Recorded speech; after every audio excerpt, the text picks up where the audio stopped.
السلام عليكم، اهلا يا حبايبي، عاملين ايه؟ يا رب تكونوا بخير. كلنا بنحب نغير في وصفاتنا وكمان نعمل وصفات تكون سهلة وسريعة وتطلع معانا حلوة. وصفة النهاردة بسيطة جدا، صينية بطاطس بالكفتة من اجمل والذ الصواني اللي انت ممكن تعمليها. وقبل ما ابدأ الفيديو ياريت مننساش اللايك للفيديو والاشتراك في القناة. اول حاجة هنحتاجها نص كيلو من اللحمة المفرومة، وممكن تكون ربع كيلو حسب حجم الصينية اللي انت هتعمليها. ويفضل ان اللحمة تكون فيها نسبة من الدهون علشان تدينا طعم كويس.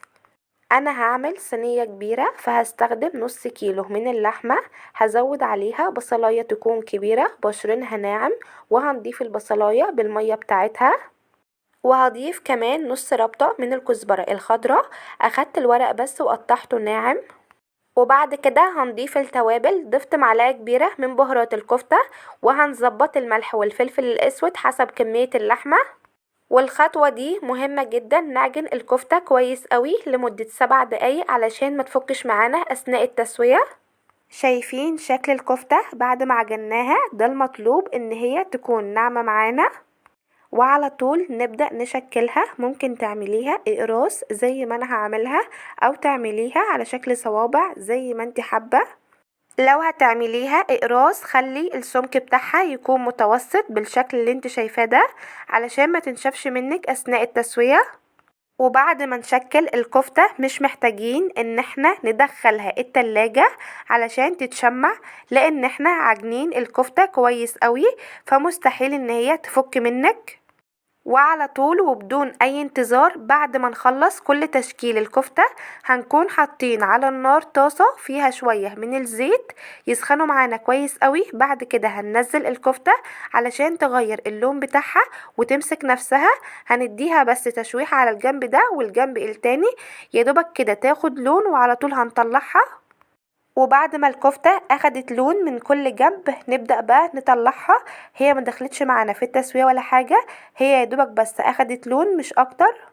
بعد ما الكفتة جازت معانا نشوف بقى هنجهز صينية البطاطس ازاي. هنعمل اجمل واخف والذ صينية بطاطس بجد حكاية.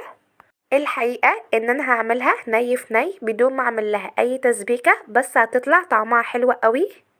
نشوف بقى الخضار اللي معايا بطاطس وطماطم وبصل وفلفل وتوم. كمية الخضار دي بتقل وبتزيد حسب رغبتك، وكمان شكل التقطيعة بيرجع لك انتي. بس خلي سمك البطاطس وانتي بتقطعيها تكون متوسطة.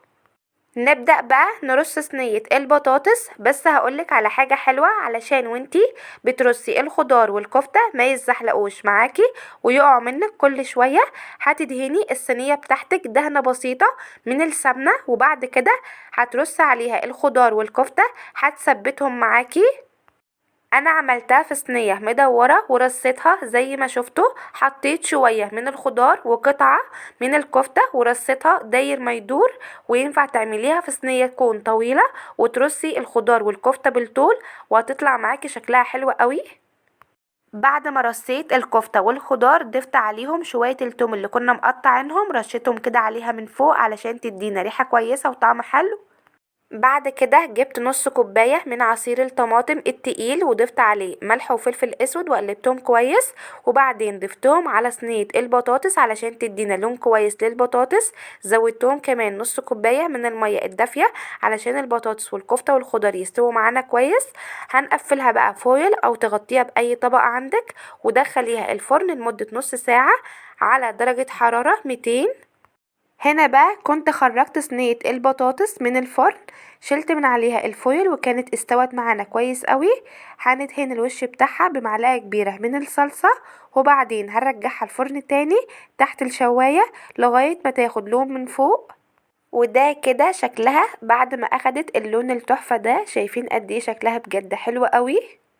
اتمنى ان انتوا تجربوها بنفس الطريقة لان طعمها حلو قوي، كمان خفيفة جدا. ومش قادرة اقول لكم قد ايه الكفتة طعمها حلو قوي وطرية وواخدة من ريحة الخضار، وما فكتش ولا حصل لها اي حاجة. زي ما انتم شايفين كده الكفتة ما شاء الله عليها متماسكة. والبطاطس والخضار قد ايه طعمهم حلو، واخدين من طعم الكفتة بجد حلوة قوي.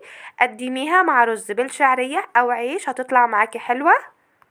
بجد الكفتة والخضار مع الرز بالشعرية طعمهم يجنن، ولا شوية الصوص اللي في صينية البطاطس دول مع الرز بالشعرية طعمهم لوحده حكاية.